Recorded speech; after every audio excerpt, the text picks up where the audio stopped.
স্বরাষ্ট্র উপদেষ্টা lieutenant general অবসরপ্রাপ্ত জাহাঙ্গীর আলম চৌধুরী বলেছেন, বাংলাদেশে নয় বরং ভারতেই শান্তিরক্ষা বাহিনী পাঠানো উচিত। ভারতের মিডিয়াগুলো শুধু বাংলাদেশ নিয়ে মিথ্যা অপপ্রচার চালাচ্ছে। বিশ্বের অন্য কোনো দেশের মিডিয়ায় তেমন প্রভাব ফেলছে না বলেও জানান তিনি।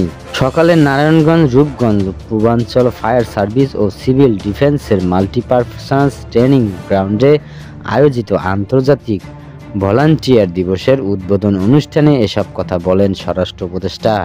পশ্চিমবঙ্গের মুখ্যমন্ত্রী মমতা বন্দ্যোপাধ্যায় সাম্প্রতিক বক্তব্য নিয়ে সাংবাদিকদের এক প্রশ্নের জবাবে উপদেষ্টা জাহাঙ্গীর আলম বলেন, আমার মনে হয় তার দেশেই ভারত শান্তিরক্ষা বাহিনীর প্রয়োজন। তার দেশে সংখ্যালঘুরা কিভাবে অত্যাচারিত হচ্ছে, এই জন্যই মনে হয় তিনি তার দেশের জন্য শান্তিরক্ষী বাহিনী চাচ্ছেন। সীমান্তে ওই ধরনের কোনো উত্তেজনা নেই। আগে যে অবস্থা ছিল এখনও সেই অবস্থা আছে। ভারতের কিছু মিডিয়া অপপ্রচার চালাচ্ছে, এটার জবাব এদেশের গণমাধ্যম আপনারা দিতেই পারেন সত্য ঘটনার প্রকাশ করে।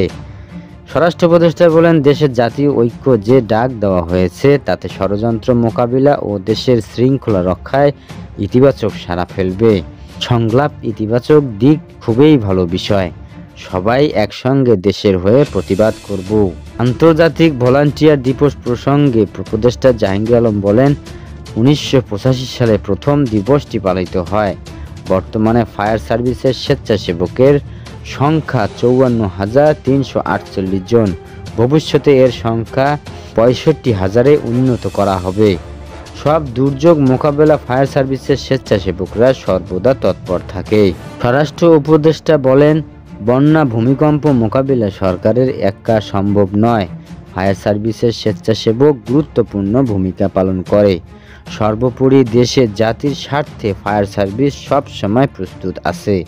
পরে স্বরাষ্ট্র উপদেষ্টা ফায়ার সার্ভিসের কাজে ব্যবহৃত যন্ত্রাংশ ও বিভিন্ন সরঞ্জাম পরিদর্শন করেন।